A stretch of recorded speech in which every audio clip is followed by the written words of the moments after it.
Welcome to the Outer Realm with Michelle DeRoche and Amelia Pisano.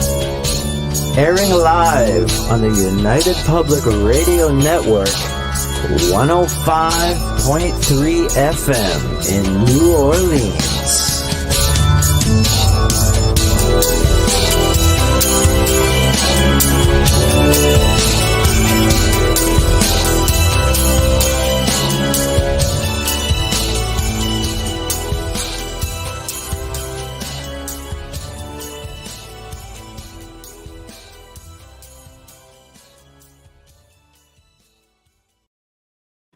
Good evening, everyone. Welcome to the Thursday night segment of The Outer Realm.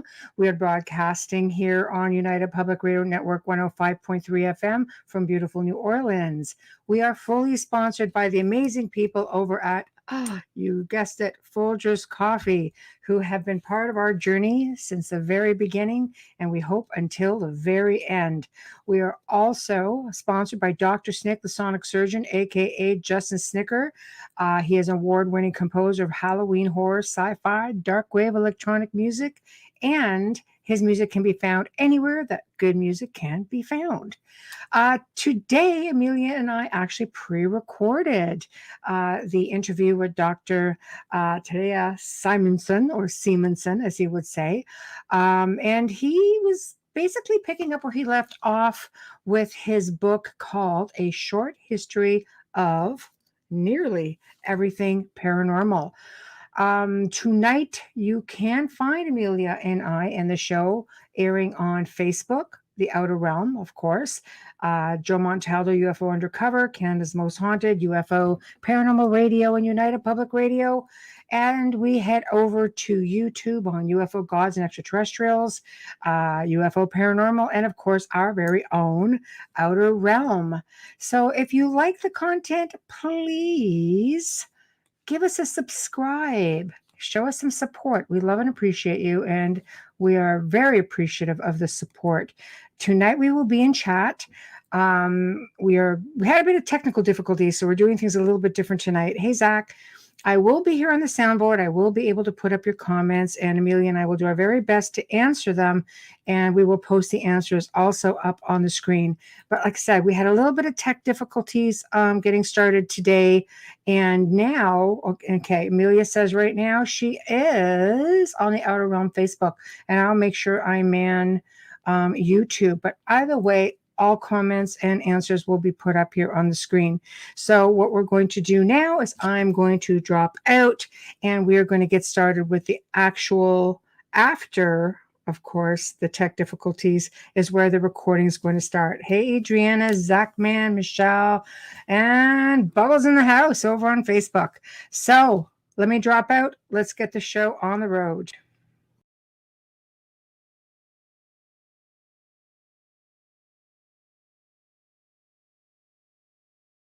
Amazon. Yeah, we're belly aching. Hello. Hello. How are you? Yeah, I'm acceptably well, thank you. Oh, Good. fantastic. What's the weather like on your side of the world right now?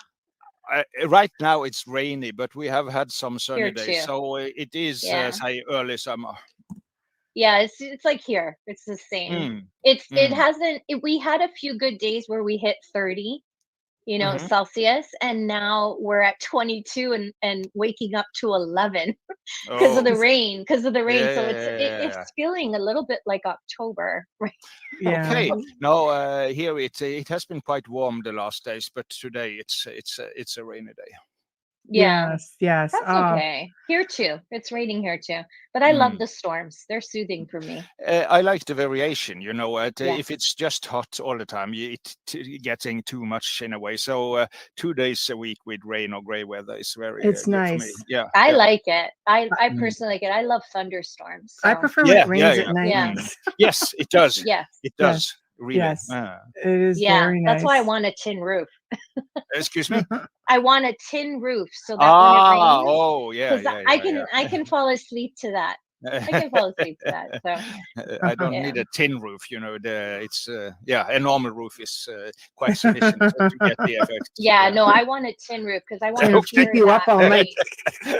No, not me. It just puts me to sleep. I put it on YouTube on a thunderstorm and it's a blackout, and I just leave it on all night so I could sleep.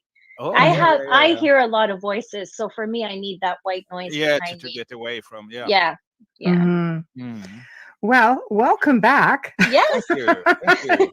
It's a pleasure having you back. It's a pleasure being here.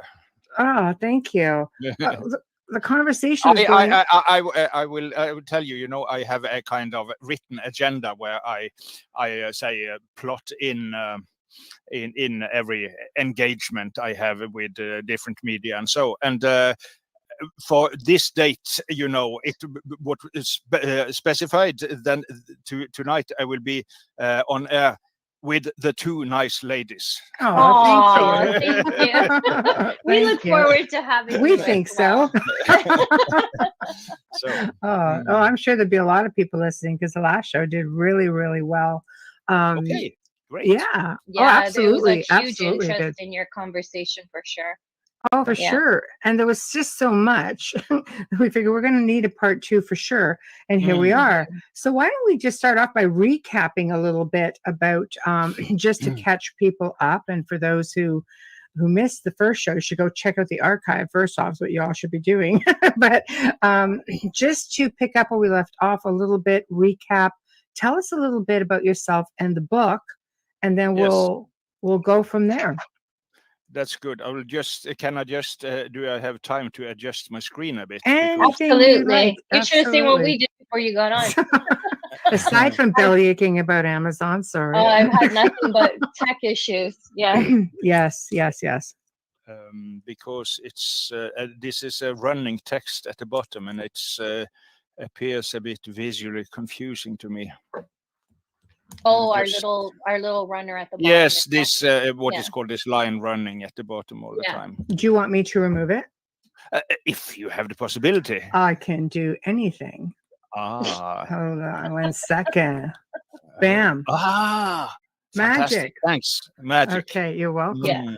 It's a little you know, I think a friend of mine, he thinks I'm autistic, and he might be right, you know. And there is, in fact, also a connection between this kind of savantic autism and the paranormal, because this openness and a certain, say, permeability of the ego. So I get very easily disturbed by if we are in a cafe and there's sitting a person, you know, what is called having a spoon in his coffee in the other side of the room, you know, I will hear it. And so when this text is running at the bottom here, you know, it drags my attention away from you.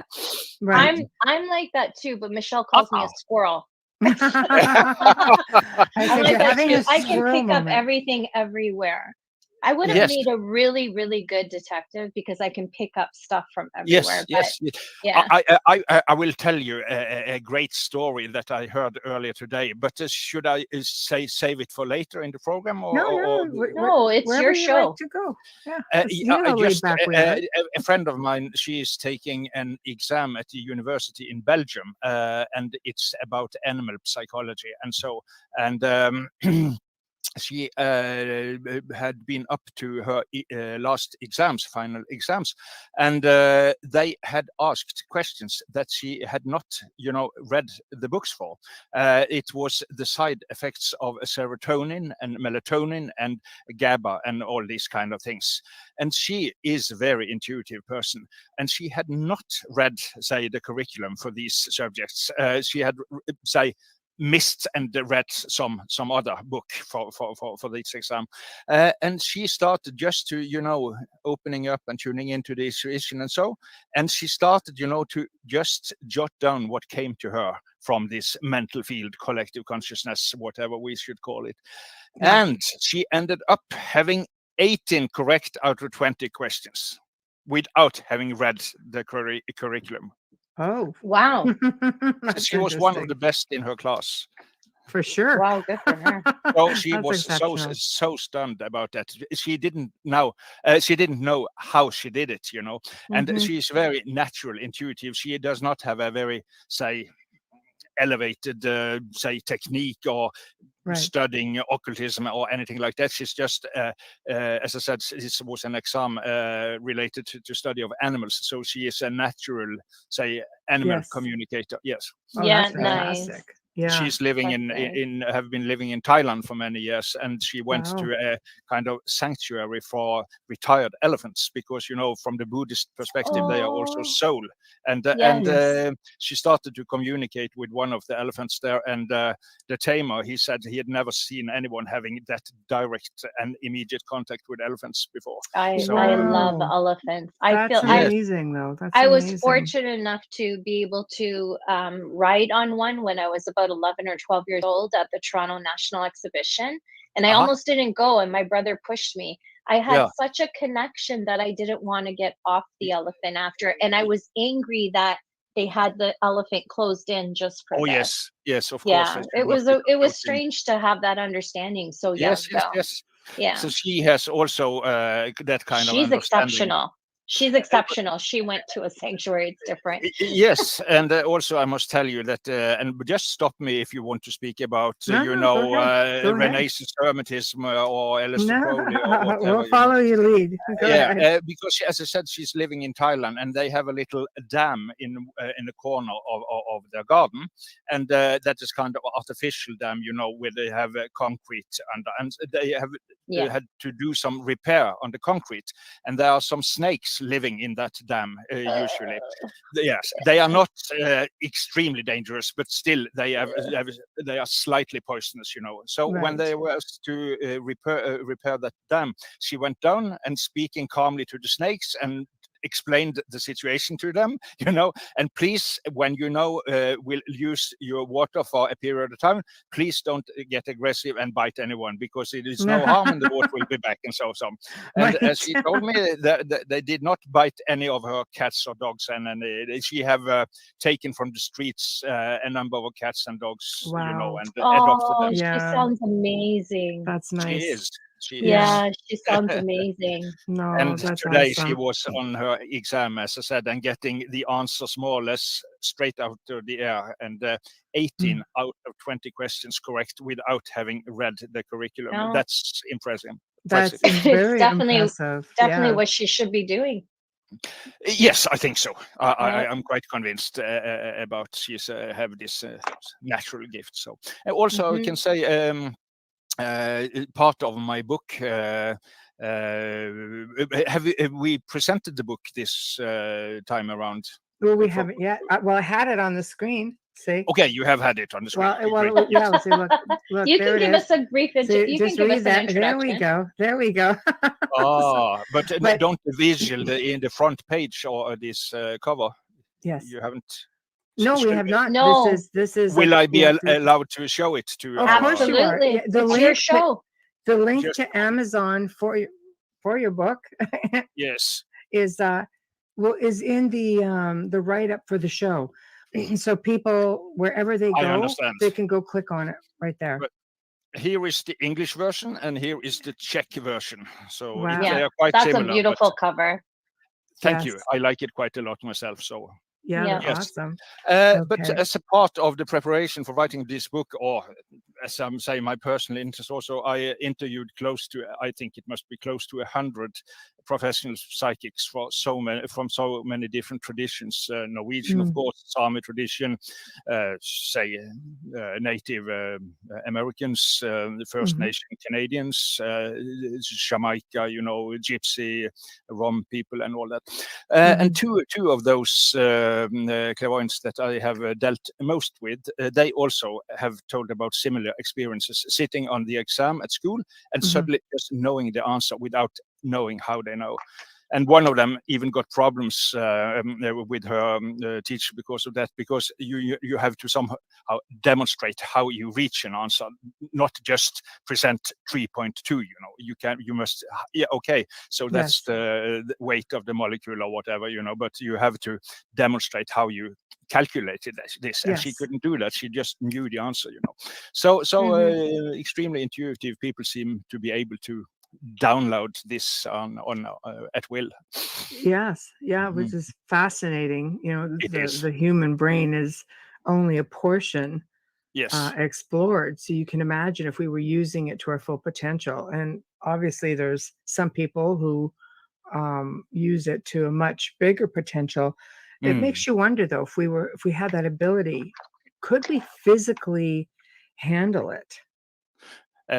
Well, that is also some I write about in my book, that the most famous psychic in Norway, he passed away, say 1.5 years ago, and he was extremely impressive, both as a healer and finding missing persons for the police and for the Red Cross and so. And he said, it's a miracle I have not become completely mad, because you know, when he was presented to a person as a healer, he received close to 50,000 persons from all over the world. Yes. And Crazy. he took in their history, their anxieties, their suffering, something that would happen in the future, and something that had happened a long time back in the past, you know. So he was filled with that information, and getting this overload can be extremely exhausting. So he said that, but he had a kind of strong religious say conviction, is it called? He was somehow felt he was destined to do this work, and somehow was able to more or less put the burden away to the higher force in a way.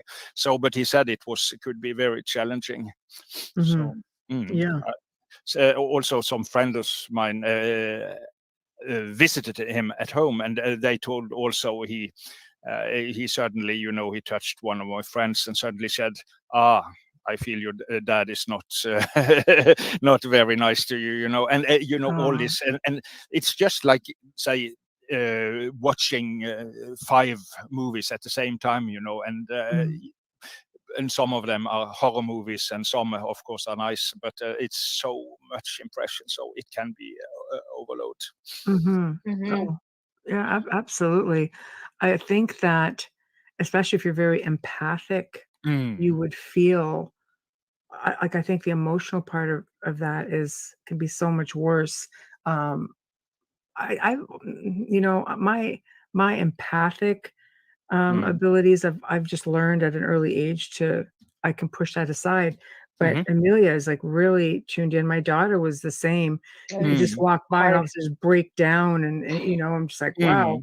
You know, she goes, oh, somebody died there and I could pick this up, or there's something going on there. And I'm just like, that would be terrible. For me, I shelved that, but I seem to that's maybe part of my abilities. I've been able to shelve a lot of things. And, you know, but I know Amelia sometimes just like from it can be draining. When we work, it's really hard. Like I'm completely, when we're done working, I am completely out. Like I can't, I'm overtired, so I have to stay awake, but my body feels like I've been through the flu without any help. I understand. Yeah, it's really difficult. But all I do is when I'm driving, like I tunnel focus now, tunnel vision, and focus on what's in front of me in my everyday life. And I've learned to turn a lot of it off. But then again, because of the pandemic, I really haven't been in public places with a lot of people in a while. So I don't know what it's going to be like when I get back out there. But yeah, being a strong empath is hell, especially if you go through, if you're visiting a country, or you're looking at somewhere where there's historical trauma and war and things like that, where I happen to live on land where the War of 1812 was actually fought. So it can be very overwhelming just walking through my backyard, you know. So yeah, it's hard. I can drive by and just start crying because there was a fire nearby. There used to be a school way back. I didn't know. I'm not from this area. I moved to the city from Toronto, and I could never drive by. And I always had to take the street because my daughter's best friend lives there to drop her off. I could never drive by without hyperventilating, anxiety, and crying. And then one day I stopped my truck and I looked and I went, oh my God, there's a bunch of kids just at the window screaming, they're on fire. Yes. And yeah, that is it's hard. It's a blessing and a curse. I think it takes years to learn what Michelle said, how to turn it off. For me, it's always been easy, on, off. Yeah, on, off. I can't. Okay. Wow. Yeah. No, a friend of mine, he's from more north in I'm living at the tip of south of Norway. Norway is a very, say, long, narrow, long country. Yeah. And a guy that I know, he's living in northern country. In fact, he is the nephew of this great psychic that passed away. Excuse me, there is some battery issue here. I will just have to... no problem. No problem. Yeah, it must be that kind of day. Because all three of us, tongue I will just have to change a bit here, just to give me 5 seconds. No problem. I got to mute to cough. Guys, just do what you got to do. We're just going to go. Yeah. Oh my gosh. I woke up like an hour ago. No. Oh my gosh. Yeah, daytime is it's not for the vampires. No, don't do well in the daytime. Uh-oh, we've lost Terje. He's probably rebooting because he has to plug in. Oh. We might need to start this show from now. I think it might be a little late. Yeah. We're already at 1:30. We're already half hour in. Yeah, that's wow. For me to end it, I would have to completely reset up all over again. So it's like, oh no. But you know what? I'm back, I think. Not. Hello. There we are. We no just picture. need you to Okay. allow your camera. I hope it will continue to work. No, just a moment. Part. No. So I will press. You see me now? Now we can see you fine. Yes. There you go. Shall I just continue from where we left? Yes. Yes. Okay. This nephew of this famous psychic in Norway, I write quite a lot about him in my book. This old guy that died, he was, as I say, consulted by so many. But also it seems to run in the families because one of his children has these abilities, and also and also his nephew. And this nephew told me that if he was at a football match, for instance, he suddenly would feel pain in his back, and then the person on the left told him he had some back injury or something, or he would be in a party and suddenly would feel kind of a migraine coming on him, and then the lady of the right, of course, had migraine, so he was picking up unconsciously all the time. And it was very stressful for him. So he did lots of walking in nature, to ground himself. Yes. Yeah. But I think he told me it took years before he was able to say open and shut and open and shut. So no, he uses this as a healer. When he works as a healer, of course, he opens. And when he is going to the store and there's 20 other people there, he shuts down. So he is. But he told me it took quite a long time to regulate this flow of Absolutely.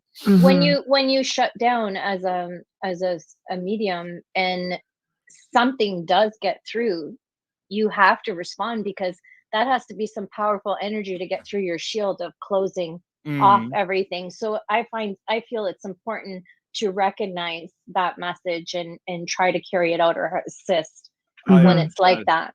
Yeah. Definitely, but you have to cultivate. I often, perhaps it's a trivial, say, metaphor, but I compare to play the violin, because people say, "Oh, it's terrible. It sounds terrible, and it's not possible." But after training, you get beautiful sounds. So my father was self-taught in violin. Okay. Yeah. Yeah. So, but I can't play an instrument. No, but you can play the instrument of your soul, So there we go. That was smooth. Well, there's got to be something to this, to the whole, the abilities, the gifts, psychic phenomenon, because it's been used throughout centuries. Kings would have oracles and seers. People would flock. A king would go into battle. Before going into battle, would have an oracle and say, "Tell me what you see. Tell me how to defeat, this other army." Even we can get technical, but I'm even military for sure, Oh, even yes. in modern times, CIA, all of it. So there's definitely something to all that. And from a parapsychology standpoint, makes you wonder, why would all of these big organizations put money into learning more about them, utilizing them? I don't know. I have a chapter in my book about the military use of these phenomena. It was a program, probably many of our viewers know this program from before, but I can mention it's called Stargate, and they trained spies to use clairvoyance. They call it remote viewing in the military term, to use that to locate, say, enemy positions and maneuvers, and the enemy at that time, as partly today, it was Russia, or Soviet Russia at that time. So they tried to and all those involved in the program, the physicists, the agent, the officers, said that these things are working, but the stability of the phenomena was the problem, because if you have slept bad that night, or have quarreled with your spouse or whatever, so the impressions are very subtle. So it's not always so easy to somehow what is called to get away these kind of sources of error when you're into this. So if you are to base big military operations, with 100,000 people and lots of material and so, and the impression comes from a person that has had a bad night's sleep, that can be tricky, to put it that way. So the phenomena was not deemed unreal in any way, but it was deemed kind of not fully reliable always, and that is enough that they might be dismissed by the military as a kind of sound information. You have to have really solid evidence, of course, to start big maneuvers and operations. Absolutely. Because even now, I'm just trying to see if my memory serves me correctly. Was it the Soviets who used Baba Vanga? It was Ukrainian? Bulgarian, but of course they were in the, say, East Bloc, so they were influenced by the Soviets, of course. But he was a kind of Bulgarian icon that was studied by a famous professor in psychology or psychiatry, Georgi Lotsanov, which I also happened to had the honor to meet here in Norway. Very nice. Wow. So I discuss also that a little in my book. And he said she was famous for her predictions. And he observed her in a period for about 20 years. So he had the possibility to follow up and see whether or not these predictions came true. And he said that about 80% of what she had predicted came true, in fact. So that's impressive. She had some amazing accuracy, but I believe Nostradamus worked for the de Medici family, and then later for France because of her marriage to the king. I believe that Nostradamus probably had a higher accuracy rate if he could understand what he was seeing, because he saw so far into the future. He didn't know what airplanes were, like his 9/11. His his vernacular was limited. He didn't have everything. He wouldn't know. It was a modern world. I mean, quatrains are very hard to decipher also, though. They're very hard. But when you look at good it, points, both of what you mentioned there. Yes. Well, I studied a lot about him when I was first opening up with all of this, and I wanted to understand why there was a connection, and of course they used him to gain the throne and to fight wars, so yeah. What is interesting, if you say exactly, he getting his vision back in the 16th century, and they didn't have say planes and such things, and that is also say kind of problem when you go to older UFO visions or sightings. For instance, we discussed him a bit last time, Jacques Vallée, a famous astronomer, and also written lots about UFOs. or no, they Yes. called it unidentified aerial phenomenon. That's the new term, I understand. Right. But we use UFO. I think everybody will understand Yeah, that. UFO, I think UAP. our generation will always UAP. use UFO, but yeah, Yes, UAP. exactly. So Yeah. he told, for instance, you have sightings in Germany in the Middle Ages where people describe a ship sailing across the heavens. Yeah, and that was the closest they could come to say, Yes. yeah, what This is what it is. retell their vision. So that is of course a problem. Also, you can go to the perhaps you go back to the biblical prophecies from Okay. Ezekiel. He also describes some kind of a big wagon Wheel. with wheels, right. you know, turning and so. And of Yes. course, a wagon was the most, say, advanced technology probably he knew from his daily life. So you Eric use Van Daniken, when he mentioned the chariots of the gods, like yes, yes, gold chariots. yes. Yeah, I think it is a matter of just, terminology. But I mean, all you have to do is look at Enoch, who's probably the most famous contactee, abductee. Yes. But you really delve into Enoch, you'll see all kinds of abduction. Yes. Like it's all the criteria. Everything is right there. Old paintings. Da Vinci was said to have had ET experiences. Like you could really go pretty far back. And I think it just comes back. Like when I look at an old painting and you see, Mother Mary, for example, Yes. and in the background, you see a craft in the sky in the shape of a saucer. You have to say, like, how do we miss that? Oh my gosh. Yes. Now we're more versed, so we can look at an image or petroglyphs, things like that. We could see, this looks like the type of extraterrestrial it is, which now we know because of technology, the larger head and the big almond-shaped eyes tend to be a gray. What is also interesting today, yes, very good points. I'm no expert in UFOs, but of course I know some basic things. So Right. Jacques Vallée made me Yes. aware of this, say that it was very difficult to historically represent what people don't know from their daily lives. So if they saw an angel, for instance, that might or might not, of course, but might be an alien, because wings is the ability to swiftly be from one place to another, like that. Yes, And, I agree. Yes. No, So I agree. whether or I not the think- wings have feathers or anything, that is trivial, that is not the point of the thing. It's more how you. It's the They same could also fly. yes, But exactly. yeah, absolutely. It's the perception, right? It's Yes, the seeing perception. something flying. But it's the mindset as well. Religion teaches you one thing, Yes. and science will teach you something else. Ufology will teach you something else. Yeah. But this is why remote viewers and mediums have different languages. That I laugh at books that they say this is psychic language, learn psychic language. I'm like, no, everybody has their own. There isn't a language. It's not like French, German, English. It is your own perception and understanding.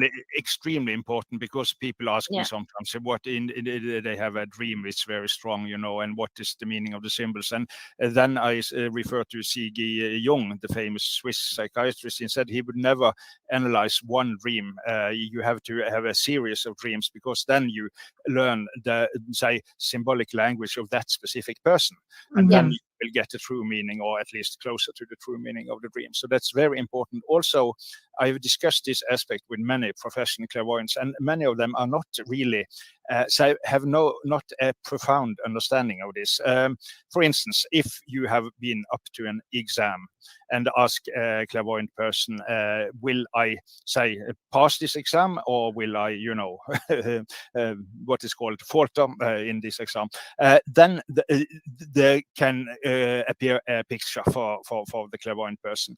And but if that, say, picture shows you with a paper smiling, what does that? Does that indicate you hope to pass the exam, or is it the factual outcome that you? How are they deciphering it, basically? Yes. Exactly. You're helping me. Thanks a lot. So yes, but many psychics do not have a kind of a precise understanding how they function in this respect. But one I discussed with, she said the picture will appear in different colors. If it is, for instance, say you have a fear for not passing the exam, then the pictures will appear in red. If it was your hope, it could be the same picture could appear in white or yellowish, or if in the factual outcome, what will in fact happen with this exam, will you pass or will you not, then the vision or the picture will appear blue, So from the picture, scholar, she would be able to decipher the meaning of this picture. So she associated everything with color. Yes, okay. So that is her, that was her way, key to understand. So, right. But this have, as you said here, it has to be learned, and it's so subtle, these things. So people do not generally understand this very well. Not even, say, professional psychics, I have found, after interviewing so many of them. So I was quite impressed when she told me about the different color codes on the picture and how that would give the true meaning of the visions. It's misinterpretation. I think it's similar to being lost in translation. You just you don't know how to translate and orate what the images are. And I think in that case, it's with some mediums or psychics, it's not that they don't see it. No, they're just not putting it out properly. I've Therefore, done that. well, it's like the English language is extremely difficult because it's just one word can mean three things. It's ridiculous. So I think when somebody is trying to put across what they're seeing, if they're not putting it out, it could just be one word that can change everything around, and people will hang off of every word a medium or psychic will tell their clients, every single word. And I don't believe readings are necessarily meant to do that. I believe they're meant to guide you, but it's your free will and your choice. You can walk out, of your door that morning and turn left instead of going right. That's going to change your outcome very easily. Yeah, that's where the saying changes on a dime. Psychic readings change on a dime comes from. Yeah. But then again, it's probably also, say, different qualities of readings there, because something is more superficial and some is more, say, what is called stable. If, for instance, I have furniture in my garden, I'm able to move that. I can have it on the right side of my garden or the left side of my garden. But if there is a little rock coming out from the bottom of my garden, I'm not able to move that rock.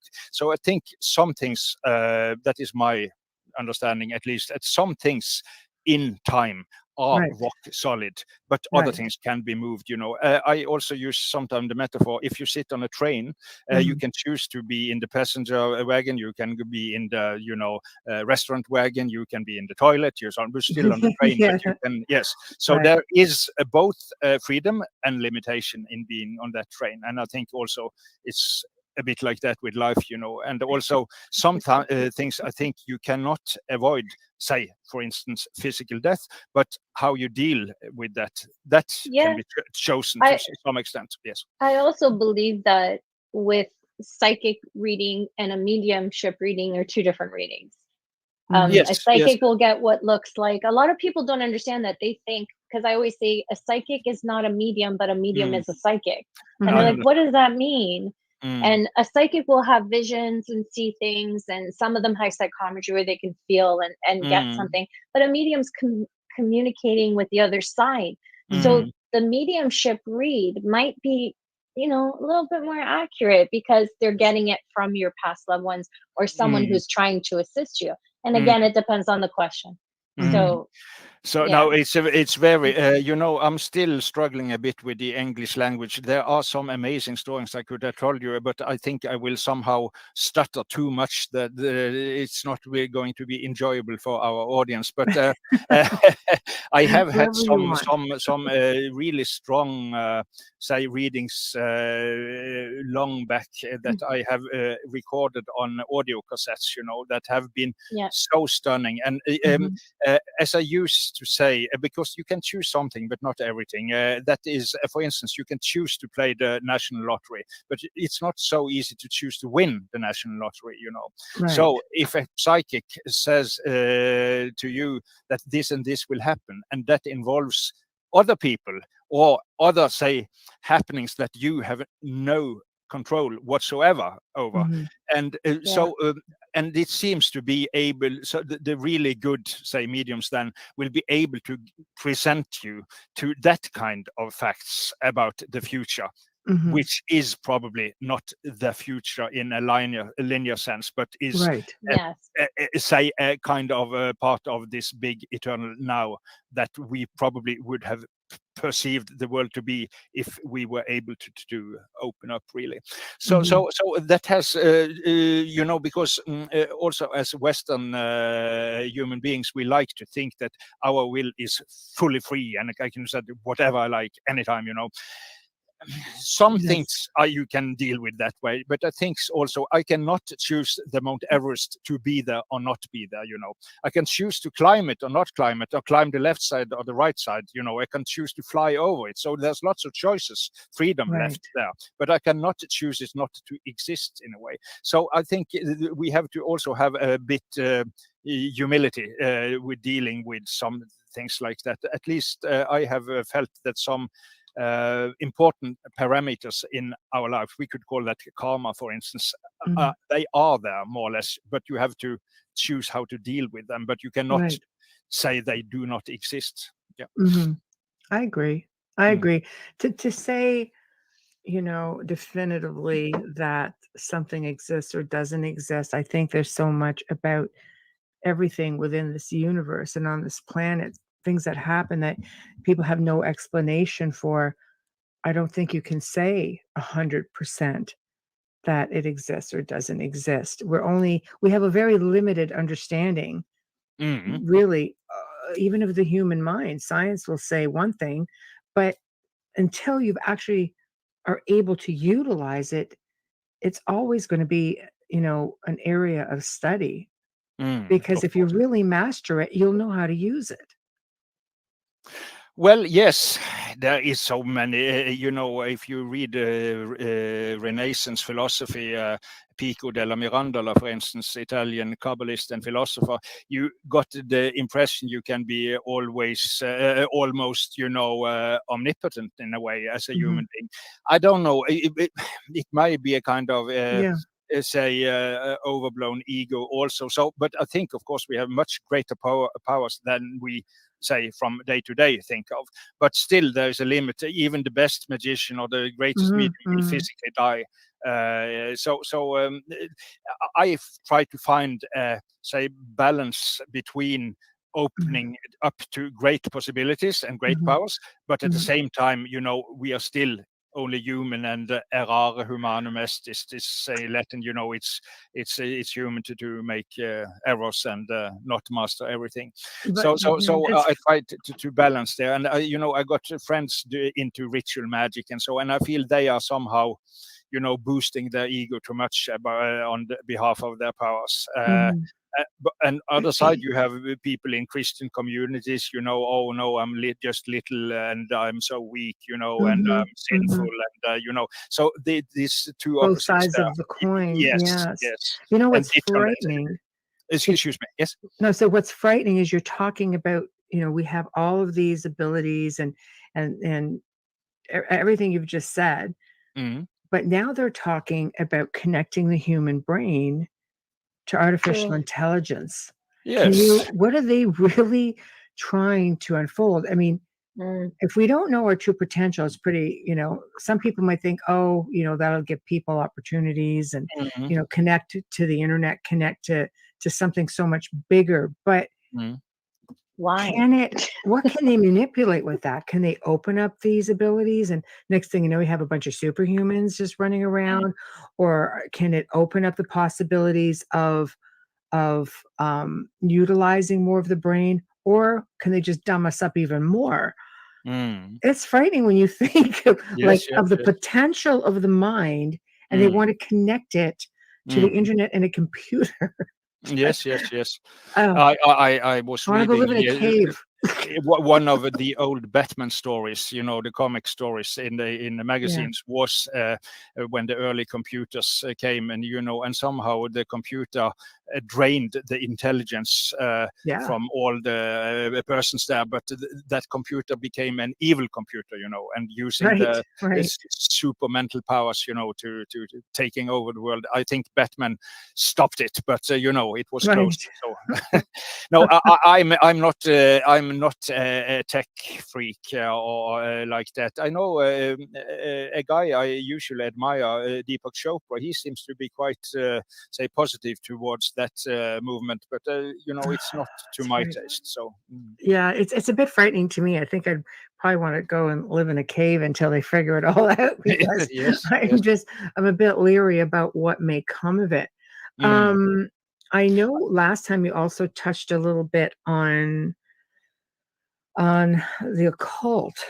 How does the occult, how do you blend that in with, let's say, because I mean, it's pretty ancient, it goes back, occult, magic, dark arts, these ancient magicians go back to the Druids, it goes back to the time of the pagans even. How do you associate that with modern day, like parapsychology? Parapsychology seems to want like the very scientific basis. That is yes, I totally agree. It's I compare it a bit with, say, uneducated blues musician to a very theoretical classic professor in music theory. One might be the better guitarist, but the other had all the theories. So parapsychology is a bit like that. It's a very rigorous science, and you have clear protocols and methods, and what is, say, the drawback of that is it's not existential enough in a way, because as Jan Carl Gustav Jung found out, that these phenomena, strong paranormal manifestations, tend to appear mostly when you are in kind of existential engagement in your life. If you are, for instance, in a deep crisis or so, then these powers will be activated much more than if you are sitting guessing cards in a laboratory, So that's kind of superficial. So the raw material for occultism and parapsychology is the same, really. This expanded consciousness and this kind of strange abilities, telepathy and clairvoyance and precognition and all this. So it's the same material, but the dealings with it's quite different. But of course, parapsychology can make, if that is a goal, then these phenomena more accepted within, say, the scientific community, and at least among, say, normal persons without, say, spiritual interests and so. A friend of mine, he is much into statistics, for instance. He is kind of little genius in mathematics, and when he read the statistics for parapsychology, Rhine experiments, when drawing 10,000 cards and getting a percentage, a high score for hits, then that was quite convincing to him as a mathematical mind. So statistics is for him, but for most people, I think it will not be so. Say whether or not what the mathematics will tell you, it's not important for them. But as I said, the occult tradition is very existential, and learning practical how to deal with this, and also how to use it eventually in hopefully for healing and guidance and giving advice and helping people with their existential path. Parapsychology has not that kind of task in its self-understanding in a way. Right? No, yes, so it's much more detached. So they're dealing with the same field, but with different angles. So do you think then that the paranormal, the word itself, is just sort of like a buzzword? It seems to be something that's more modern, like paranormal. I think that the word became very, very popular around the 70s, when you had the Skoll experiment and things like that. But I mean, I try to dig back into like beyond that, and it's just not like a terminology that was all that popular. I mean, I could be wrong. I haven't researched it. The word paranormal, it used to be supernatural in the old Okay, there we go. Yes, So the word changed, paranormal is a French origin. It was launched about the 1880s by some there you French go. researcher. Yes. Okay. So Wow. and Wow. Yeah, that far back. Yeah. Yes. And at that time, France was still somehow the hotbed of science in a way. So it was before the USA took over as the leader in the scientific world. So they tried to somehow make a science about these supernatural phenomenon, and therefore they called it the paranormal. And as we know, normal is normal, and para means, is Greek, means beside.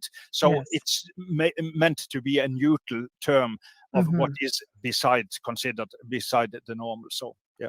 Right. So it's a European term, because I know here in the Victorian era of the 1800s, everything was along the lines of the supernatural, spiritualism.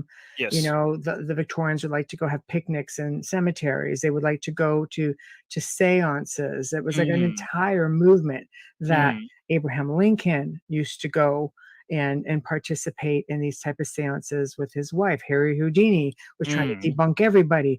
Harry Houdini is just like, yeah, the heck with this. I'm just going to debunk you all. It became his mission. But it was a whole movement here too. But I just didn't see the term attached in the Western world. Like, it just seems like all of this in the West was considerably different than what was going on in Europe. Yes, there were there has been a strong tradition for hypnotism in France, and it started probably back to this Mesmer, Franz Anton Mesmer, who was a German, but he was living in France, and it was in the 1780s and thereabout. He became quite en mode in Paris, very popular, and also they had strong tradition. There was, I write about him, he was an Indian monk really, but Abbe Faria. He is also, Alexandre Dumas in the French writer writes about him in the Count of Monte Cristo, a very famous novel. So Abbe Faria, he was a hypnotist, very famous, and also you got later this what is called Richer. He was also a Nobel Prize winning doctor, medical doctor, and he also was the first doing statistic experiments with the paranormal. That is then parapsychology then. So Richer, and also was Freud's teacher, Sigmund Freud's teacher in hypnosis. What is called now? I forgot French names, So, but at least they have a strong, scientific tradition in France about dealing with the paranormal, and very closely linked to hypnotism very often, because under hypnosis people tend to get more open, and also reports of that kind of phenomena were quite common in say French hypnotic traditions, even academic traditions. Right. Yeah, because here it's just, I think it always takes us a while to catch up. England was deep into parapsychology. Oh yes. Like really early on with experiments, and even all the investigations that went on were done through parapsychology. It was all parapsychological research. There was they didn't tag it to be anything else. And one of the cases that I'll mention, if you are familiar with it, was the Enfield poltergeist case. Yes. It started off with a parapsychologist who was in there doing research before they brought on Ed and Lorraine Warren, who were here in North America, and then they went over with the whole paranormal type of investigation. Yeah. So apples and oranges. Yes. Right. And if you look, you spoke about Britain here. The SPR, Society for Psychic Research, which is still up alive and kicking today. They had a kind of split tradition there, because there was the scientists on the one hand, members, and also the spiritualists, and it has been so, but they tended to go more toward the scientific side, and some of the spiritualists, they did not like the, disrespectful methods for research, doing laboratory research on these holy phenomena. We shouldn't do that, they felt it was disrespectful. So, but it has been kind of a mixed bag, this SPR, because as I said, some of them were quite spiritualistic, but they became what is called they became fewer and fewer, and the scientific aspect became stronger and stronger.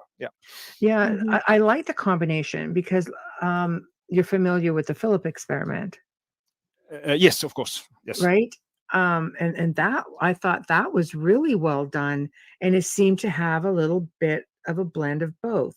They had that spiritualist aspect to it, but yet it was a very regimented and well planned experiment. And it was successful.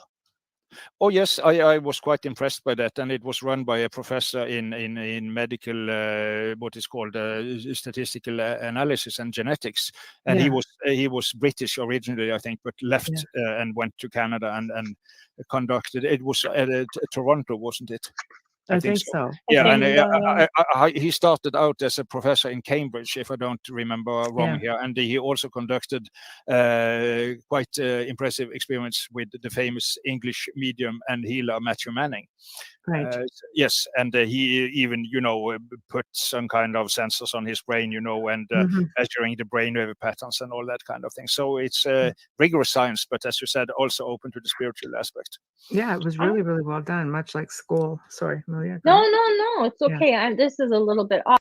I wonder if all of these mediums from the past that are so well known, because there weren't that many that had come forward, if they would be still considered as famous and as accurate nowadays, with so many people coming forward. There's a lot of good mediums and psychics out there, and a lot of incredible healers, but of course they wouldn't be able to do what they did if these other greats didn't pave the pathway for them. But I just sometimes wonder, would they still have known about them? Would they still be as popular or as interesting had they lived today? It's difficult to say, but of course, great spiritual masters as the Buddha and the Christ, they are. I think they would have impressed people today. So that yes, but I mean, like Baba Vanga, Nostradamus, this other medium that you refer to in England. I wonder if they would have been as as famous, as revered now, because there are so many people, and just like maybe someone who's really, really good in our time right now would have been much more recognized then, because they stand out more, because there wasn't as many, and it was much lynched. That's right, because religion had a huge influence then. Now and now it's an understanding of metaphysical and spirituality as opposed to religious and fundamentals. It might be also depend to some extent on a coincidence. For instance, I have also been quite a lot into music, and you can say, if Beethoven had lived today, would he be as great as he is? Wouldn't he disappear in a flotilla of other competent jazz musicians also, or would he still be a kind of unicum in our time? It's difficult to say, but it seems to be kind of unique power in his music. So, and it might be also with this, but of course there are also other composers that somehow disappeared from history that a musicologist will find, and certainly, why did we hear about him? Yes, because he became he was sacked because he was opposing the king he worked for, and thereafter nobody heard from him, because he lost all his money, became sick and died. That kind of story also. So and also I have come to consider more often in modern times. I don't know if that's right, but I'm probably influenced by friends of mine living in the East, that karmic aspects might be a part of this as well. Seems to be a karmic pattern of some people to gain fame and fortune and so, and others not. And if that is just, and so it's so big questions. I don't know. And, no, I know. I think about that sometimes. I have weird thoughts. My mind goes everywhere. But I think about that sometimes. Now with the composers, greats like Mozart, Beethoven, and Tchaikovsky and Chopin, I believe they paved the way for music, to be honest with you, because pianoforte was not what it is now. Exactly. Then. So yeah, I believe they were there's a put there huge for a connection though reason. with Excuse me? music and what we call the paranormal, because I believe everything has to do with vibrations and Yes. frequencies. Yeah. Therefore, I think music paves the way on many levels, especially with frequency. Yeah. It's about So even voice too, even vocals as well. that's Opera right. singers. But Beethoven was Yeah. was deaf in one ear, Yes. and he would play with his head down on the piano for tone and to things. Tone and the vi- vibration. That's Yes. right. Yeah. So And the famous American, she was deaf also and blind, Helen Keller. yes, that's right. Yes, she enjoyed music by just feeling the That's right. vibrations. Yes, so Exact. I had a Yeah. deaf cat that used to do that. Oh. It would lay on a speaker and it would just it was just strange. Fantastic. It was Very soothing. strange, It was soothing. Yeah, to watch Yeah, it him. was probably soothing for the cat. But it's all, it's all about frequency and vibration. I've seen spirits just, doing like investigations, for example, we're working with trying to get responses. And I remember in one specific area when it was in the middle of nowhere. And there was like maybe if we were lucky, we had access to one radio station. And I used a piece of equipment working with radio frequencies to see if we could get the spirit to communicate, because the spirit apparently, according to the homeowners, loved music. Yes. Oh, nice. So I would just ask questions such, questions as, do you like jazz?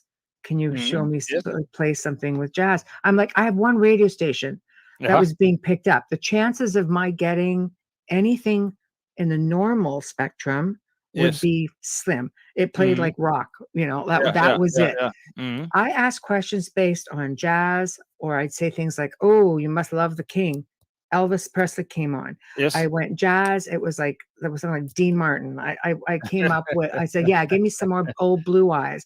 Bam, Dean Martin. Country. Fantastic. Bam, country. And I'm thinking, I know I do not have all of this at one station, and I couldn't pick up anything else.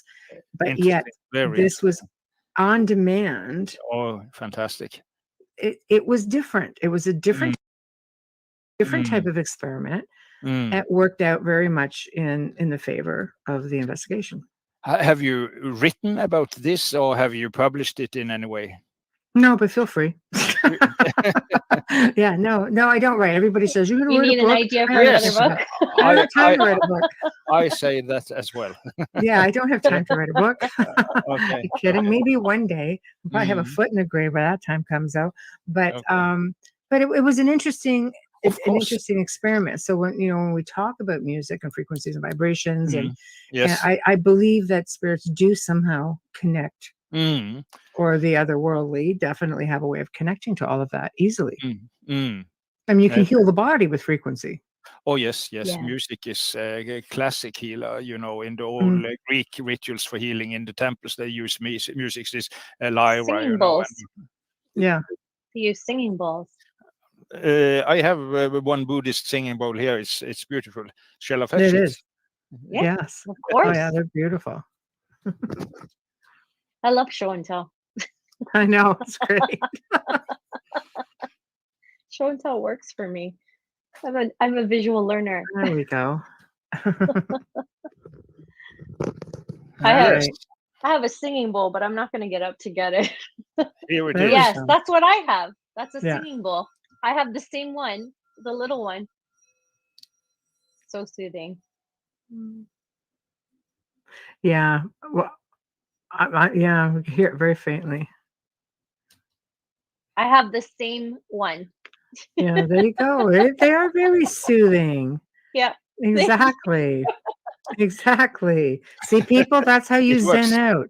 That's how you zen out. And you can get them on Amazon. Just say I know. I bought it Not from. today. We have some Buddhists in Oslo. They have been going to the Tibet and bought them there. We have also a center for Tibetan Buddhism in Oslo called Karma Tashi Ling, and they have rituals and using those bowls.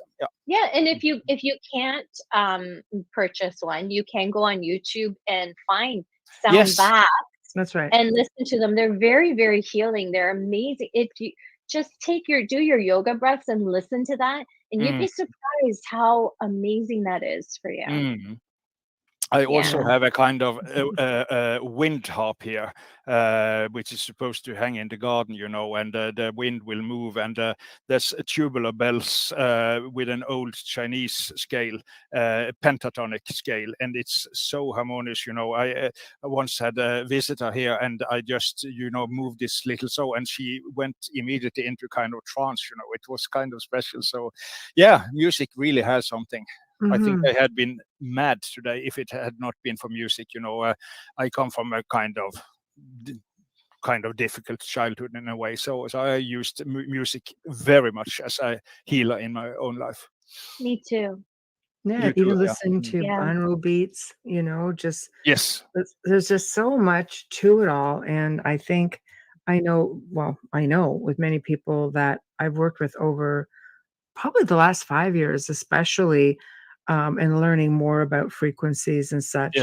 Especially I find with people who are grieving now, in the last 2 years, especially making that connection and getting people to start listening to different healing frequencies. And it's amazing.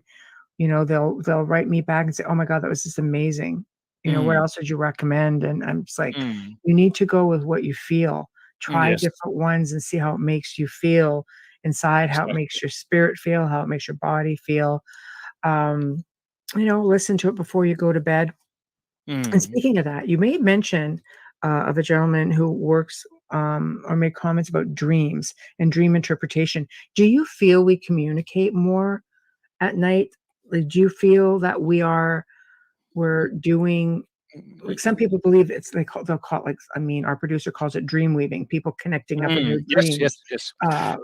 I'm quite convinced. I have also one chapter, or at least a big part of one chapter, about dream telepathy, that famous experiments conducted by Professor Stanley Krippner.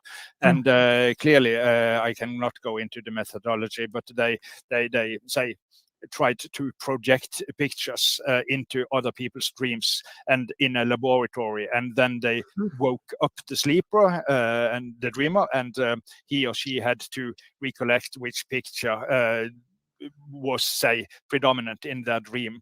Quite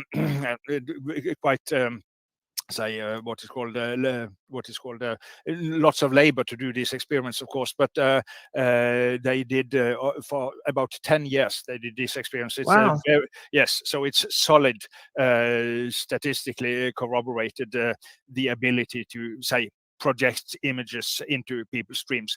And of course, you do this spontaneously if you, for instance, 3 o'clock in the night, thinking about a loved one, a relative or a friend or a lover like that. I think it's chances are quite good that on some subconscious level, if it's a normal person, that person will perceive that.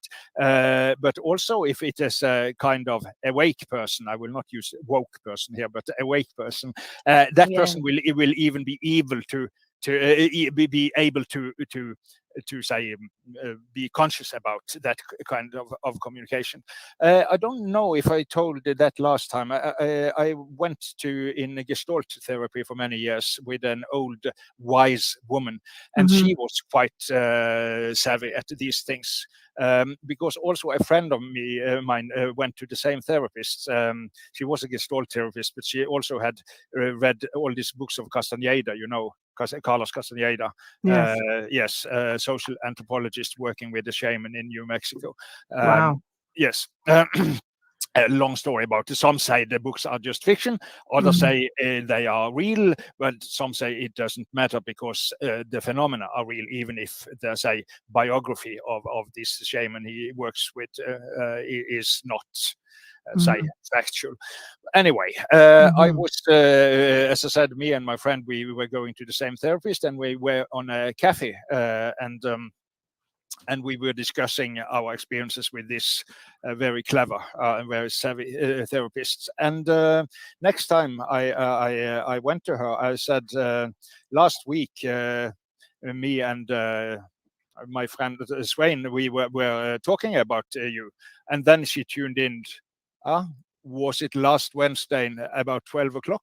And it Wow. was, yes. Oh. So she had felt that, Right. So was, and able to even pinpoint the time it had happened. So, so we are That's communicating. fascinating. Yes, it's fascinating, and I think we are communicating. We are dream weaving all the time. Again, Carl Gustav Jung said there is always going on a dream deep down in our subconscious. So we are connecting this. But when you are relaxed, of course, your mental filters are on a little vacation. So you more easily take in that, and that is also a functional aspect. For instance, if you're out driving in a traffic, that demands your attention. You should not focus on your 30-something family members or like that. You could crash easily. So you have to navigate your daily life, and then these impulses should normally not take up too much of your field of vision in a way.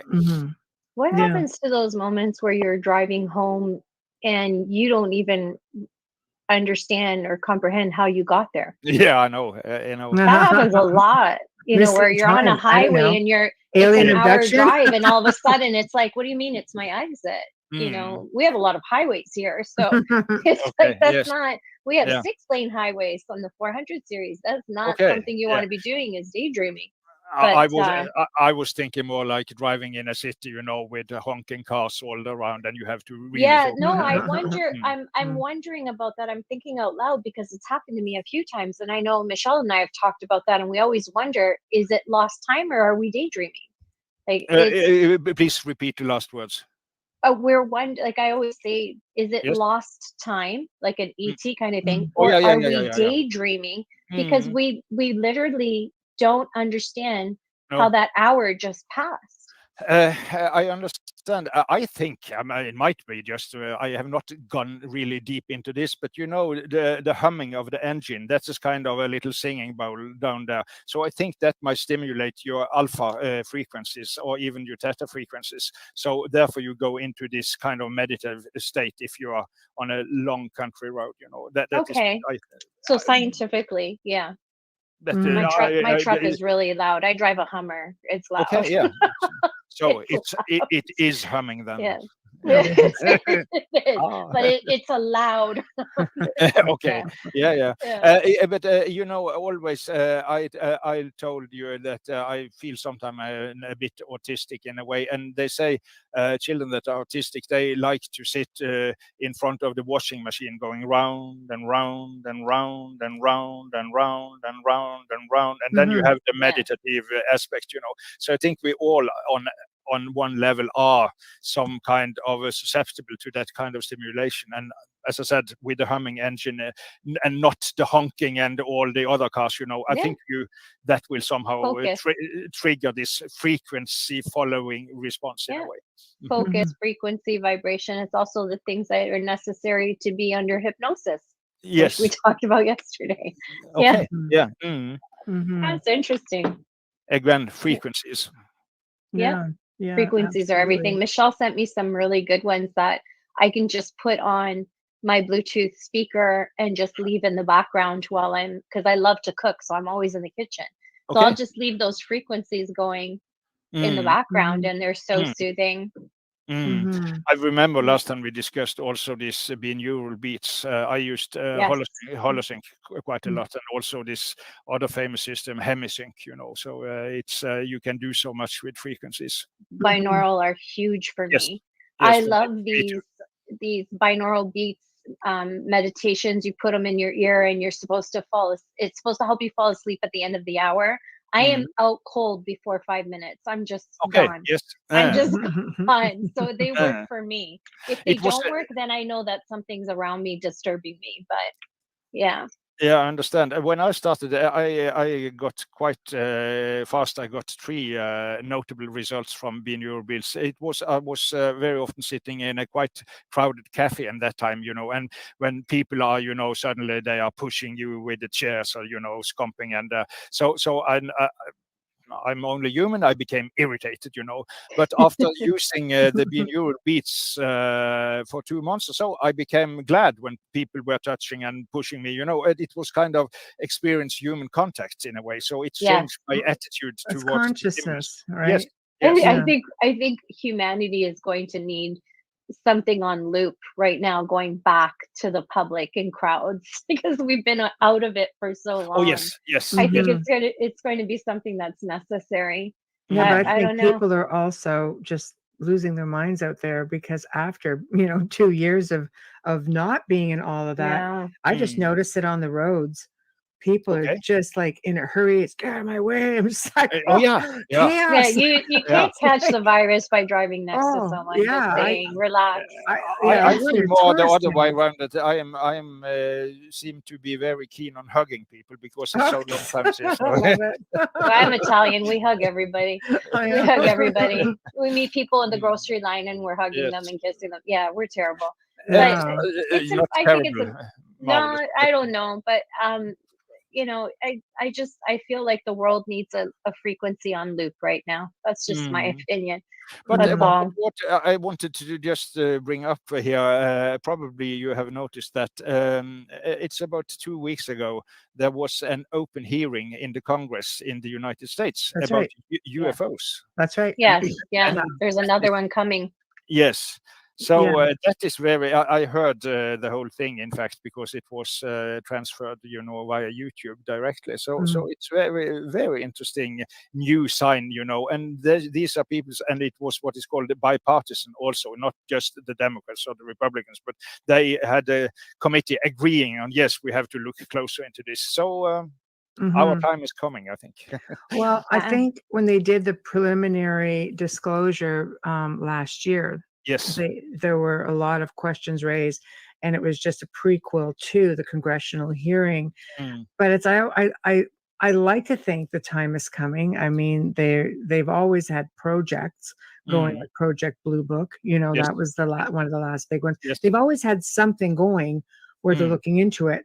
But when you have people like astronauts, and you have people like Paul Hillier, who was our Minister of Defense for many years. I remember you told me about that. There's a lot of whistleblowers coming out, including past presidents. Yes. I think their non-disclosures have come through, right? That's why. Yeah. It's just very difficult to say, well, we can't say for sure. Oh, shut up. Yes, you can. You just will not. But now everybody's got one of these. And people are getting their own sightings, and they're putting it out there. What is interesting, as you said, astronauts and so, statistics shows that about 9% of American astronomers have seen UFOs. 9% of astronomers. That's pretty substantial. Guess the percentage on pilots. I bet you it's close to 100. Excuse me, please repeat. Yes. Pilots. Yes. Get the percentage on pilots. I bet you it's closer to 100. They're very. You'd be hard pressed to find a pilot that hasn't had a sighting, and they've spoken up, but they're not recorded because there's so many of them.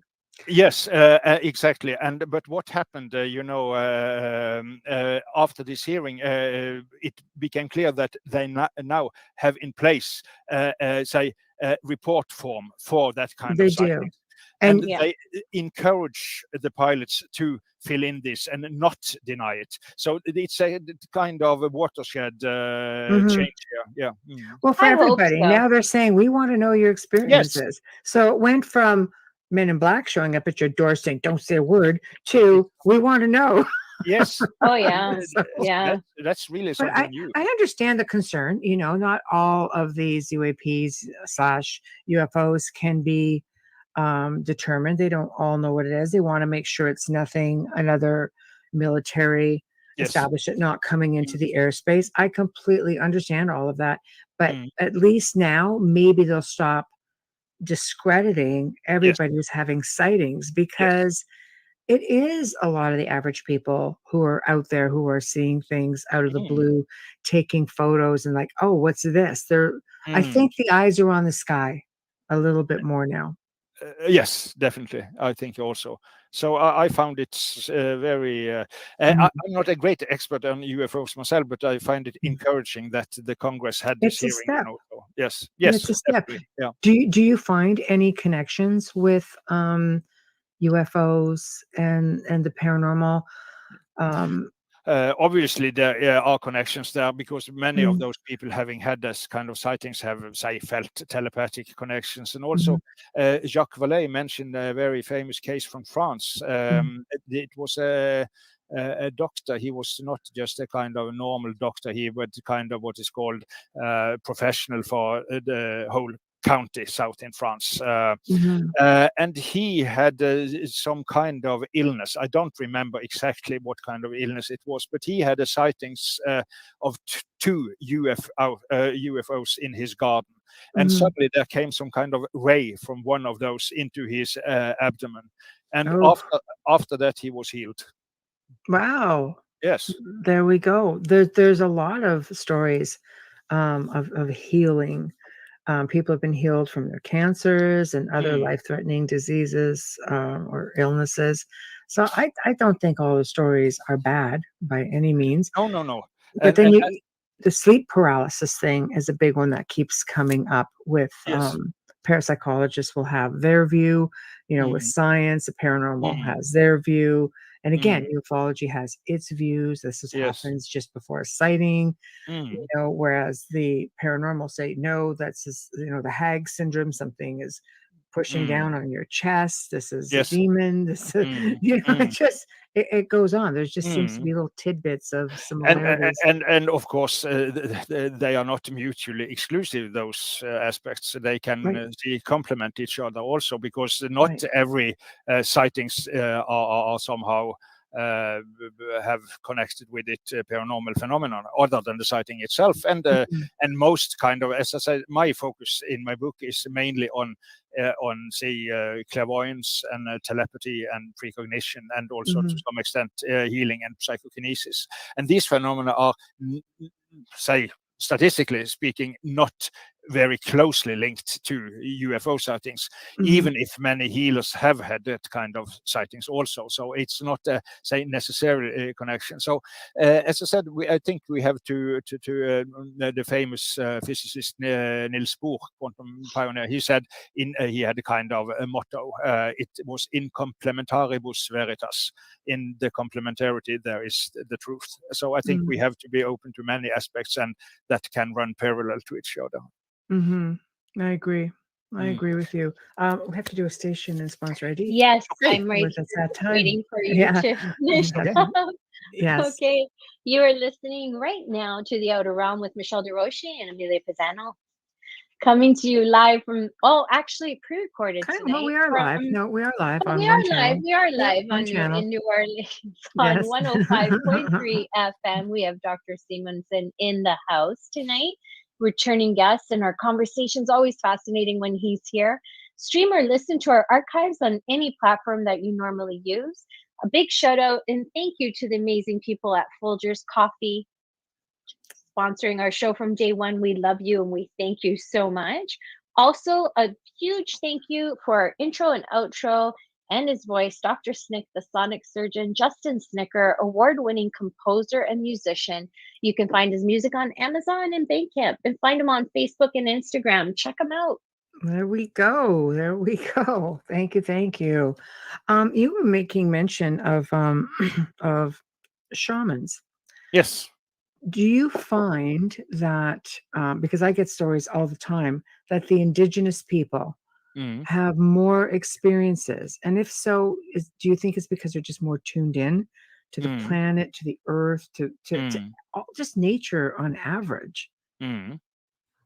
Yes, that is a very important aspect. And also there is again, there is a complicated theme, but I think the openness is there, and the lifestyle also, as I use as an example. If you're the Sami tradition, Sami is the say, native people of north of Norway.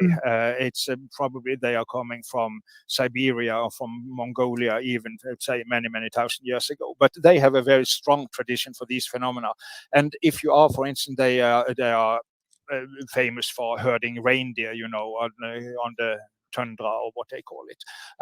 So if you are out in the night, and you see just snow all along, and there is the reindeer, they have went to sleep, you can hear the breathing, the soft and then calm breathing of the herd of reindeer, and it's just the snow, and up is the stars and the moon, that's that kind of meditative state, you will be more open to subtle impressions from the soul, or this mental internet, as I call it, than if you are in New York and cars all around and flashy ad boards all. So the disturbance is much less in a traditional, say, indigenous lifestyle. If you find in the Amazon jungle, or in the tundra, in the polar areas, or if you go to the Kalahari Desert with the Bushmen, or the Australian desert with the Aboriginals, So I think that both the culture and the lifestyle is, say, predisposed, make you predisposed for these phenomena. But then you have this interesting aspect from Rudolf Steiner, the father of anthroposophy. I think many will know Steiner through the Waldorf school, and also and also biodynamical agriculture, where you use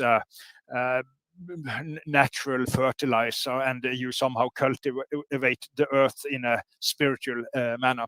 So Rudolf Steiner, a very great spiritual teacher, and also he was inspired by theosophy from Madame Helena Blavatsky, and also lots of different European esoteric traditions. And he said, yes, these old shamans, they had these abilities very strong, but they had not developed the abilities for mathematics.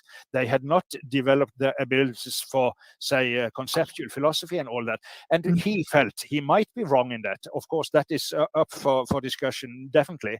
But his view of history was that we went from this, say, spiritual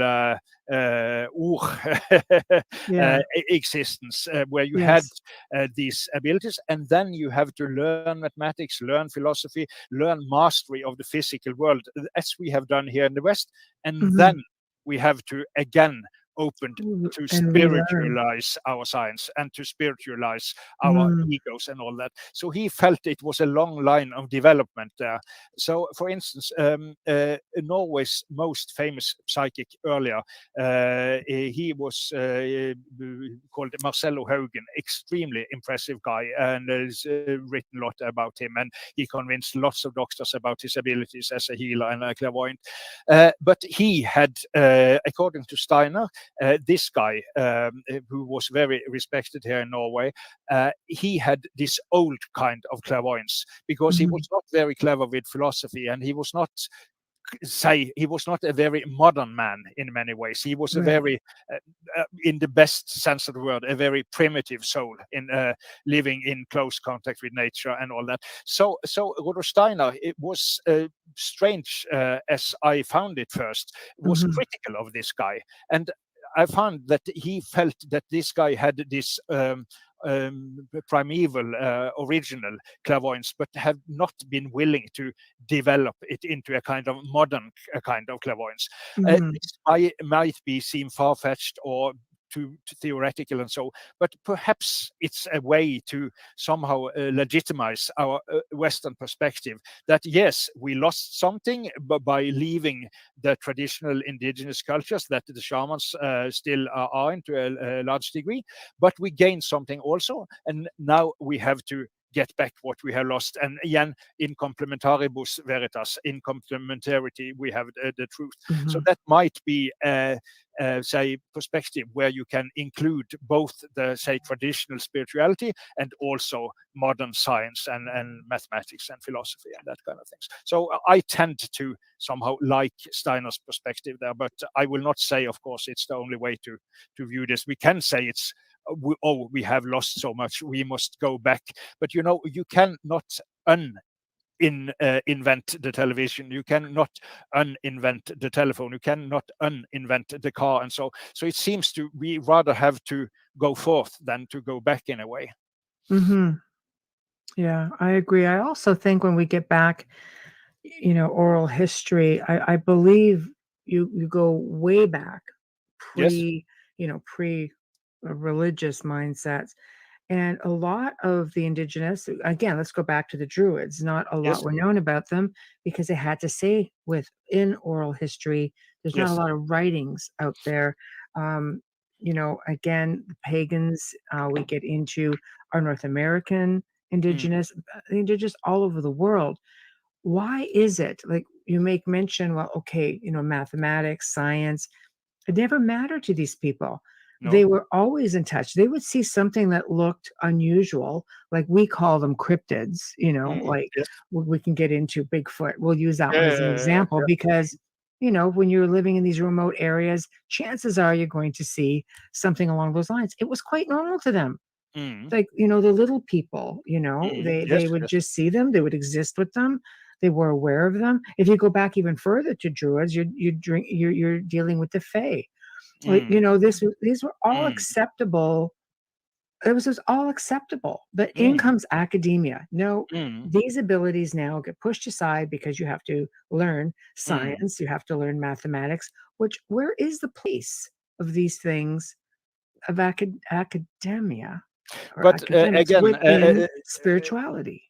but things always start with a question and a lack, as you say. We pose the Yes. question of where is it. So that Yeah. question will again make us more open to it. And as we know, and I quote in my book also, several quantum physicists are open to these aspects. So Yeah. and also if you go into some parts of modern physics, you have a multi-dimensional world. So you can there might be a place for fairies. They might be in a parallel world that somehow on some level interacts with our but still in on their own premises in a way. So I think modern physics can, strangely enough perhaps, but reopened the portals to these worlds. It might be able to, at least. Well, I agree. I was going to say maybe it's a dimensional thing. Yes. Maybe, that some of these beings do just come in and out of portals. Either Yes. way, all of these more primitive people who were not, like you say, affected by, the technology or being in large cities, were having these experiences and were coexisting with not just some of these beings, but there's a lot of documentation about them coexisting with beings from the stars. So again, dimensional, interdimensional, multidimensional. Are we getting to multiverses? Are we getting Yes. I tend to like that perspective because Yeah. if you go back to Jacques Vallée and the famous Yes. astronomer Yes. and ufologist, he was one of the first that somehow what's it called, doing serious science about these phenomena. But then he was also and by that he was kind of heretic within the scientific community. But Right. then he became heretic in the ufologist community as well, because he said they are not from the Pleiades, as you all believe. They are from a parallel dimension. Right. And I feel that this seems to be a more, because it seems that something like pops in and pops out again. Yes. It seems like if I have my one hand here, can we see it on the screen? Yes. Yes, here it is. Those hands, they are somehow interconnected, but they are still separate. Right. They share a meeting point, but Right. also lots of separate. So two dimensions somehow slide into each other like that, and then they slide out again. So I think it kind of multidimensional hypothesis seems to be the most fruitful here. But of course, it's extremely complicated. I can just recommend the work of Jacques Vallée because he is a genius. So yeah, it's very good theory. Even our producer will laugh when he talks about ghosts and spirits, and he'll call them dimensional bleed-throughs. Yes, I tease him about it. I'm going, oh, dimensional bleed-through, but realistically, it's his only very answer. viable. But it's his only answer. I know it's his only answer. Okay. He's got a science degree, so of course he's going to lean I'm still towards questioning that one, Joe. But it would make sense in a way. I tend to think so, and on one level, I also tend to think that you said everything in a way can be understood as vibrations, and also I think information somehow is the most transcendent category. So I tend to think that both space, time, causality is somehow a derivative from information. And if that information is there, it can manifest in that world or in that world or in that time or that time. So we tend to somehow get fixed into our, that is a kind of old philosophy from Immanuel Kant, that space and time, it's our matrices, it's the way our consciousness make an intelligible world for us. But it does not mean that from some deepest perspective they are not all that real. It's just our way of viewing things. So both the central categories was were space, time, and also causality. And we if you have a car crash, for instance, where did it happen? Space. When did it happen? Time. What was the reason? Causality. You place everything you experience within time, space, and a cause. But that is, it's how we work in our day-to-day life. But as I said, the deepest reality might be much more, say, complex, but also simple in a way. As I said, for instance, my body is an expression of information. Which information? Of course, my genetical code. So my physical body is, in a way, more real than my genetical code, because you can touch it. You cannot touch my genetical code. But on another level, it's less real than my genetical code, because this body will die, but I might have been able to pass on my genetics to my children. That's right. Yes. So that kind of information as a transcendent category is very appealing to me, at least, and think it might be able to explain much more than just the simple, say, example I used here with my body. So do you think we're living maybe simultaneous realities? Some people will tell you we had two realities. One's kind of like messed up, like this one, with war and all of this hardship. Whereas they say we're living, potentially there's a simultaneous reality. It kind of feels like it has a matrix feel to it. It's like we got sidetracked somehow and something split, and now there's this other reality that where we should be. Yes, we're getting into that looking glass thing. Yes. It's extremely. I tried to use quite a lot of time on multidimensionality, and seen interviews with famous physicists, and so there are so many theories here, So some people say that if it really is another dimension, then you wouldn't know about it, because then it could not connect in any way to our dimension. So that might exist, but per se, by definition, you will never know about it, because otherwise it had been somehow part of your own extended dimension. So I'm a simple guy in that I want to describe phenomena that are usually overlooked within science.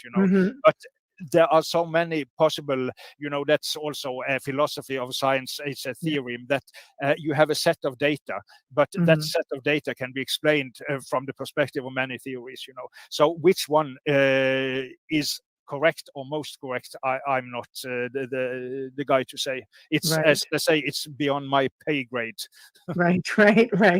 No, I love bouncing different ideas around. Oh yes, because there is so much out there, but there's a lot of our listeners are all different levels of their own beliefs, and sometimes you get some pretty interesting questions come through. So just trying to get in there and spread it around a little bit.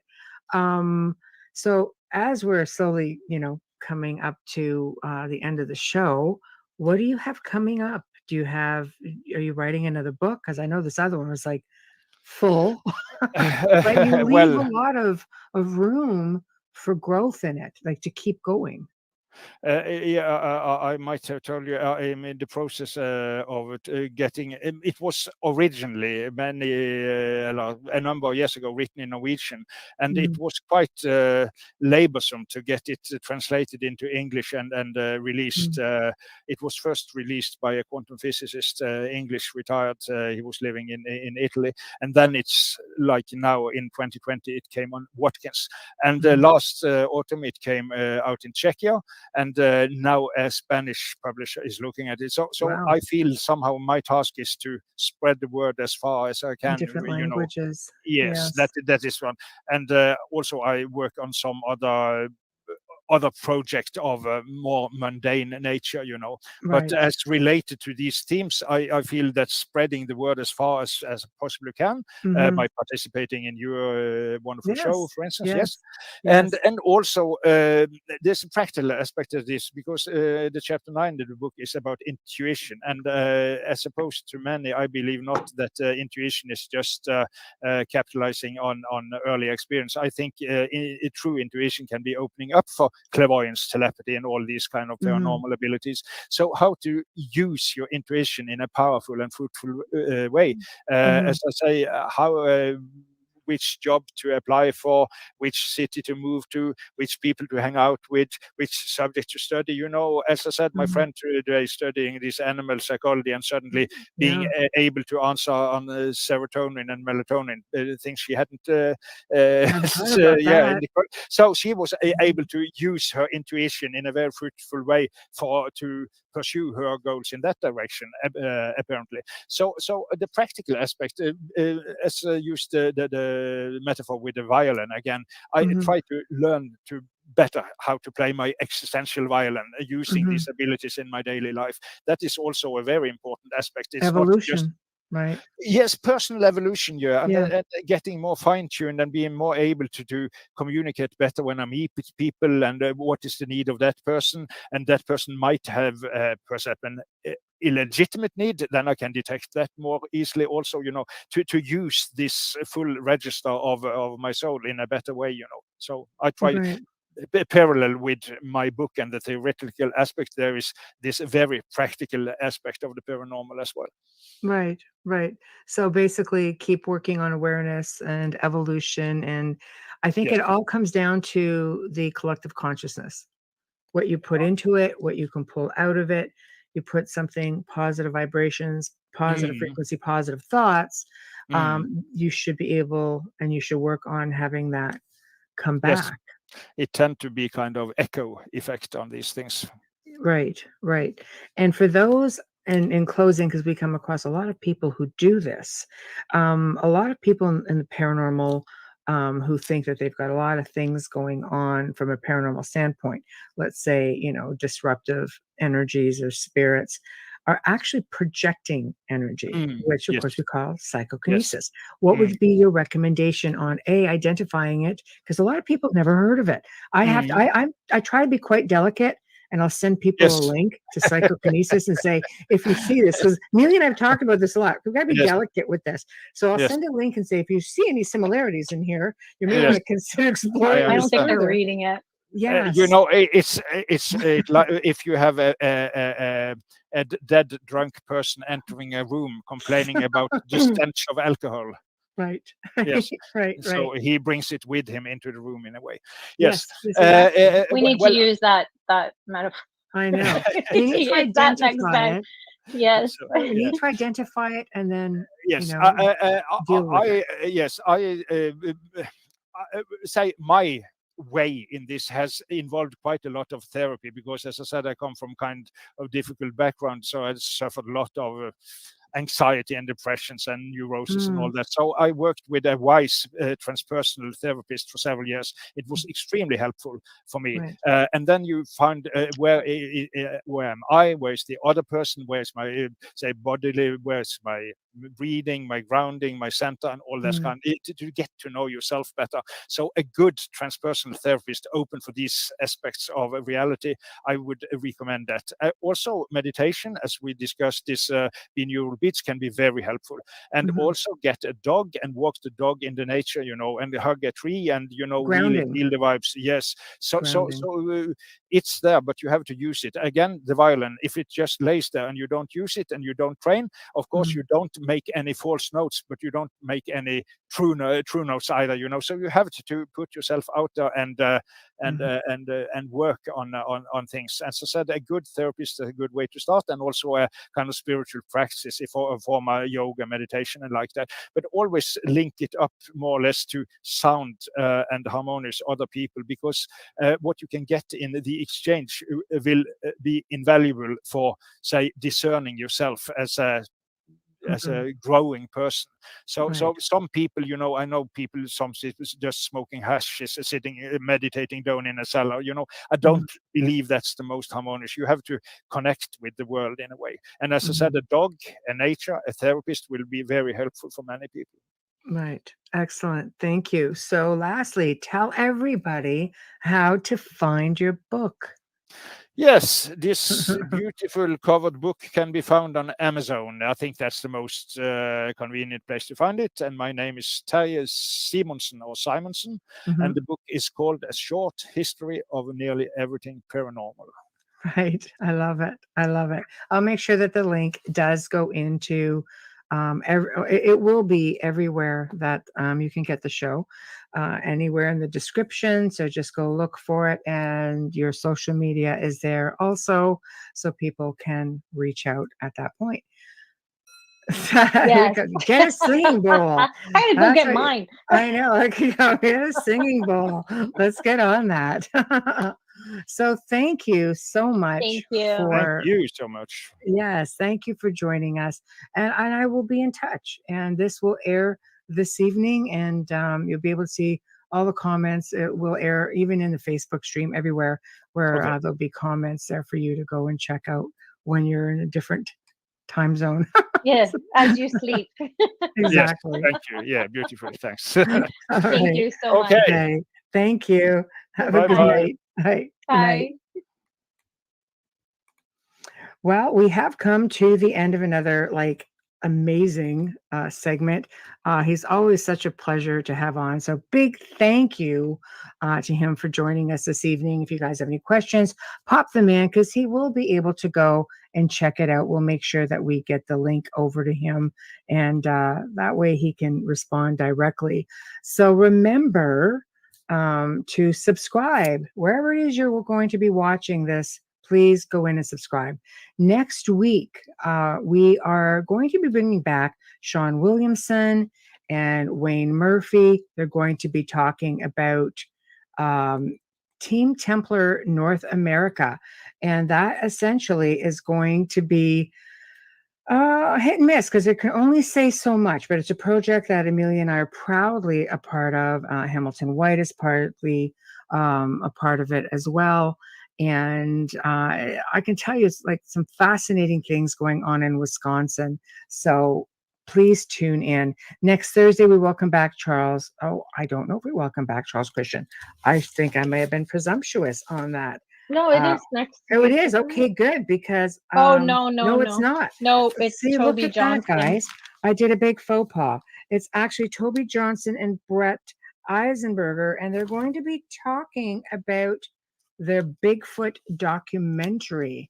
Yes, that's going to be pretty wild, because I have been, just Googling and researching, and it looks pretty fascinating. So we haven't done a Bigfoot crypto thing in a while. So this is going to be kind of cool. Anxious to see what they've got going on there.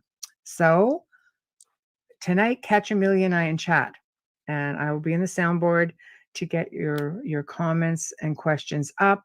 And we will see what we can do moving along with respects to getting what we can answered. So until tonight, guys, behave yourselves.